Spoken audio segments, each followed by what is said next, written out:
Dans cette vidéo, nous allons voir différents moyens de transformer un mouvement de rotation en une translation. Dans beaucoup d'objets techniques, on a besoin de mouvements de translation, c'est-à-dire des mouvements en ligne droite. Mais bien souvent, les pièces concernées sont mises en mouvement par un moteur, qui tourne lui, c'est-à-dire qu'il effectue un mouvement de rotation. Il existe différentes façons de convertir ce mouvement de rotation en une translation. En voici quelques-unes. Tout d'abord, on peut utiliser un système pignon-crémaillère.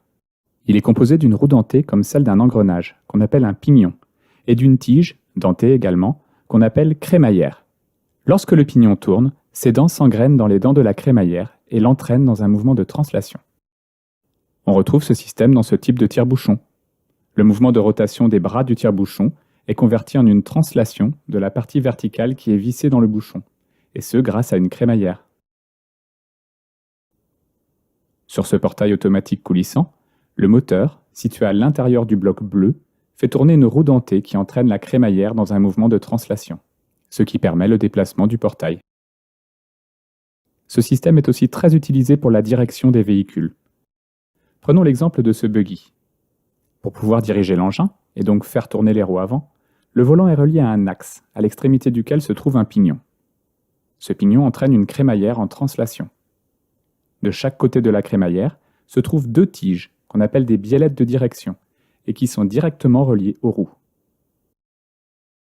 Pour obtenir un mouvement de translation, on peut aussi utiliser un système vis-écrou. Pour comprendre son fonctionnement, on va observer le déplacement d'un écrou le long d'une vis. On remarque qu'à chaque tour de l'écrou, il réalise une translation dans le sens de l'axe de la vis. On peut dire que le système vis-écrou associe une translation à chaque rotation. Et si on fait le contraire, c'est-à-dire qu'on empêche l'écrou de tourner et qu'on fait tourner la vis, eh bien l'écrou va se déplacer en translation le long de la vis. C'est exactement le principe du système écrou-vis sans fin. Cette perceuse est fixée sur un support qui peut coulisser verticalement sur un rail. Un moteur entraîne en rotation la vis sans fin. Cela va provoquer un déplacement de l'écrou qui est fixé sous le support de haut en bas, et donc un mouvement de translation de l'ensemble. Sur cette imprimante 3D, le plateau, sur lequel la pièce sera créée, peut coulisser d'avant en arrière. Un moteur fait tourner la vis sans fin qui va entraîner l'écrou et donc le plateau dans un mouvement de translation. On retrouve le même principe pour le mouvement vertical. Et aussi pour le mouvement de gauche à droite. C'est en combinant ces trois translations que la buse de l'imprimante 3D va pouvoir atteindre tous les points de l'espace. Enfin, pour obtenir un mouvement de translation, on peut aussi assembler plusieurs pièces en tenant compte de leur géométrie. C'est la combinaison des mouvements des différentes pièces qui va permettre de transformer le type de mouvement. Ce cric permet de soulever une voiture pour remplacer une roue. On retrouve le principe vis-écrou vu précédemment. Mais ici, le déplacement de l'écrou déforme un parallélogramme, ce qui permet de créer un mouvement de translation dans la direction verticale cette fois-ci. Dans certaines voitures, le mécanisme de lève-vitre électrique fonctionne grâce à un système de ciseaux.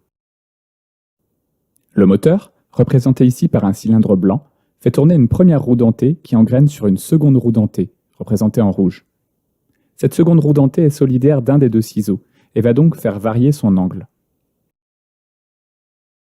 L'autre extrémité du ciseau peut se déplacer horizontalement, en glissière, dans la pièce verte qui supporte la vitre. Un second ciseau peut coulisser horizontalement dans la contreporte, ce qui garantit que le support de la vitre reste toujours horizontal.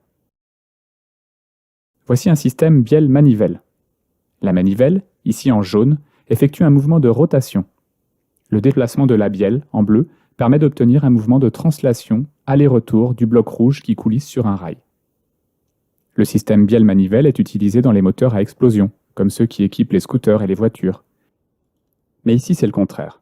On cherche à transformer le mouvement de translation du piston, ici en mauve, à l'intérieur de son cylindre, en un mouvement de rotation de la pièce jaune, qu'on appelle un vilebrequin, et qui ira ensuite entraîner les roues du véhicule. Voici l'exemple d'un moteur de voiture à 4 cylindres. Le système bielle-manivelle était déjà utilisé au XIXe siècle sur les machines à vapeur qui équipaient les locomotives de l'époque. Il existe d'autres systèmes de transformation de mouvement. On peut citer par exemple les différentes sortes de cames qui permettent d'obtenir un mouvement alternatif de translation.